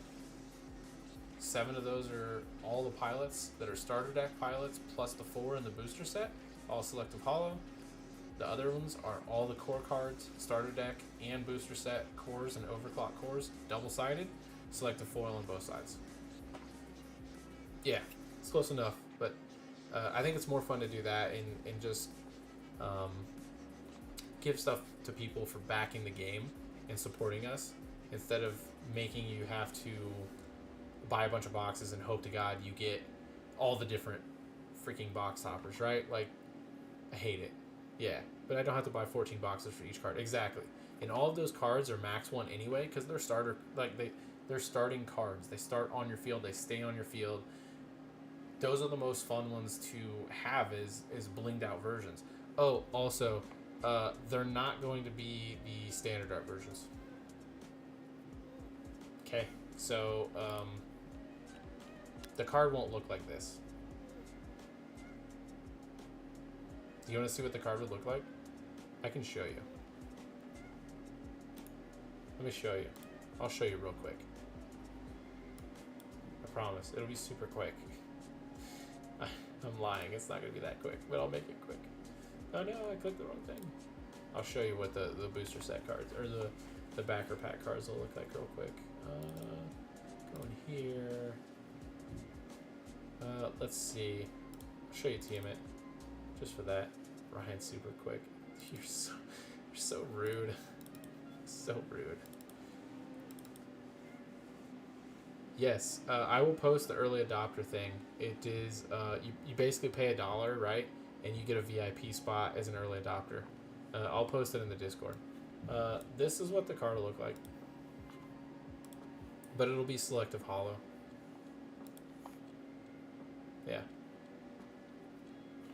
So you have this is the full art version, a selective holo, instead of this version, right? So all the cards in the backer pack, that'll be the only way that you can get these in the full art selective holo. There's no other way to get them unless you back the game. So you don't have this card in selective foil. You have the standard version, you boob. Maybe you do. No, you don't. What you have is this one. This is the one you have. right here. You have the frame break version from the sample pack. That's the one you have. You don't have the full art version. That's never been released. Do we have test deck versions? Yeah, we have demo decks available and printed plays. This is the back of the card in real life. It looks pretty cool. It's a nice, cool circuit pattern. We're actually... Oh, you have the non-foil full art. Yeah, that's the only one we've done borderless is the non-foil version. That makes sense. We're testing... we're doing a test print run of like 20 cards, and we're gonna see... we're gonna foil the back of these just to see if it helps with any like curling or anything. But like this has just been in the sleeve. That's it. It's just been in a sleeve in the binder. And this is just a single sided foil card. It hasn't bent. And this card's been... I've had this card for like over a year. So I'll buy the test print. Do you have one of the Allura cards? I don't know that I've ever... Well, there'll be card sleeves too at some point. So I want dragon shields, but I don't want white borders. Like, I hate the white border on the custom dragon shields. God, I hate it so much. The problem with card sleeves is that most of them suck. Like, most custom card sleeves are just terrible. They don't feel good. And I don't want to sell something to people that's gonna fall apart and feel like crap and not shuffle well. So it's like a weird point. Also, I guess I should point this out too. This playmat. This playmat will be exclusive to the Kickstarter. There will be different versions where there's a different mech in the background of this. If you look closely, you'll be able to see that it's your good friend Pegasus in the background, charging at your face. In this. And you got your little danger, imminent collision here, danger. But this is actually Pegasus charging into the cockpit. Can you get multiple mats on pre-order? Yeah. There will be 7 different versions of the playmats available on the Kickstarter. So 1 for each core or chrono. And not only will we have the acrylic tokens available as well, but we have these absolutely awesome... What about GameGenic for sleeves? I'd be shocked if GameGenic would work with us. I'll just say that. It's not impossible, I don't think, but it's definitely something I could check out. Yeah, their Star Wars sleeves are awesome. I definitely agree. So side of the box on each side has a little Chrono Core there. You got the main Chrono Core logo up top. Flip top, boom. All right. You can... If it's not... Yeah, it's not messed up. Pulls out. Can't do it on screen because I can't see. Anyway. It's not in the slot. Stupid case is messing up. What is going on? Oh, the case. Is the case in backwards? Did somebody put this card in backwards? Somebody put the card in backwards. That's fine. So it slides in super easy. Like, it's easier to slide this in than the Star Wars stuff. And then you'll see flips down kind of like the Star Wars stuff, right? But it's different. We've got your core card you can put here on this side. And we also have another slot over here that you can put another core card as part of your sideboard, right? So if you have 2 cores that are both lightweight, you can put them both in here. One of them is just in your sideboard. Deck fits in there, super nice. you've got here, I've got all my starter cards here. They're sleeved differently. Okay. So those are in there. I have them in different sleeves. It's much easier. And then the really cool thing I like about this, like, this is your token tray. It just comes off. Boom. You can get your tokens out super easy. It's pretty slick. And then it just magnetizes. God, this thing's in the way. Boom. Magnetizes right back in there. If I put it in there the right way. Boom. Clips right in. Size of the boards. I don't know if I know what you're talking about. Size of the boards. What's that mean? Top has the Chrono Core logo to match the top as well in gold foil. Playmats. Oh, size of the playmats boards. Okay. The playmats are extended size because I'm a hateful bastard that doesn't like standard. So the actual size. Let me see. I can never remember. Where is that? I think they're 28 inches wide instead of 24. How many cards in the sideboard? We've kind of gone back and forth on that, but in here, you'll see, I believe we landed on 10 throughout playtesting that felt the best. Side deck, maximum 10 cards. You can have one Mark IV card and one core card. You cannot include a pilot or any Mark I cards. So you've got Mark II, Mark III, Mark IV configurations, support, and then you can have one core and one Mark IV. That's your choice of either a piece of equipment or a weapon. It's up to you, however you want to do it. But you do get one Mark IV weapon and one Mark IV equipment in your deck. So you just need to make sure you're swapping those out. Yeah. And if I can put a card back in the right way instead of being a dummy with a slide case, makes it pretty helpful.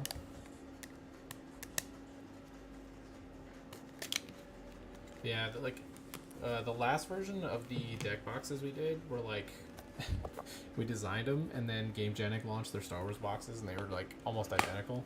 So I kind of died inside a little bit, I'm not gonna lie. And that was like 3 years ago. So you can see, slides in super easy, in and out. Doesn't get stuck on anything like the Star Wars stuff does. And that's because we have a fully injected plastic mold piece in here instead of just like whatever. I don't know what Star Wars and GameGenic uses, but yeah. Hey, thanks for checking it out, Hobson. Really appreciate it. Yeah, everybody, if you haven't checked out Shardbugs as well and you're into bugs or playing cool games kind of like this, we'll go check them out too, for sure. Good guys over there. They're doing a great job. But yeah, so we've got, this is a fully, like, god dang, I can't get it in the picture with my fingers. This is a fully injected, like, TPU mold. It just helps it slide in and out easier. And then we have it adhered with the same material here. So, yeah, that's the deck box. Like I said, we'll have other non-Kickstarter exclusive mats that people can get too, but the Kickstarter exclusive ones will be kind of what you're seeing here. Any other questions before we shut it down here? I got about 2 or 3 more minutes here. It's gonna be a long ass video. I'm gonna have to clip the crap out of this thing.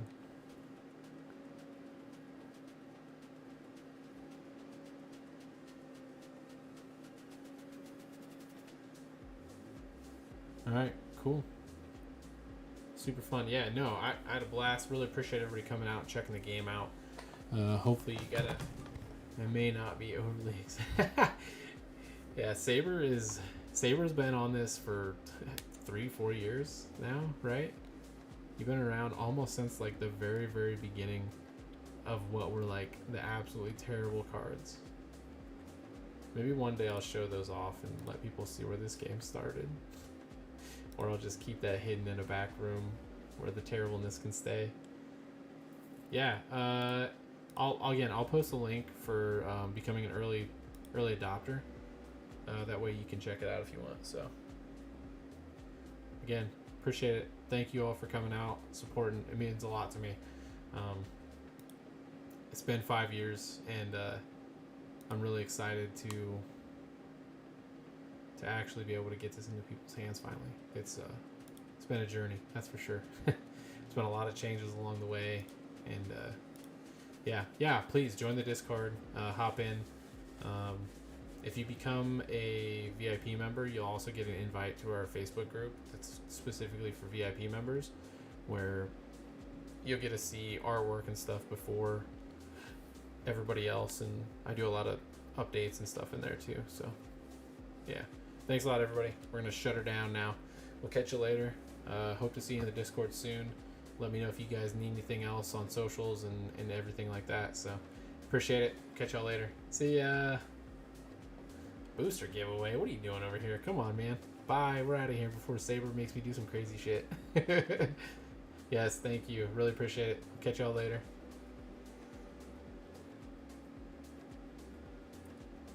If I click the right thing. I'm not going to click the right thing. Am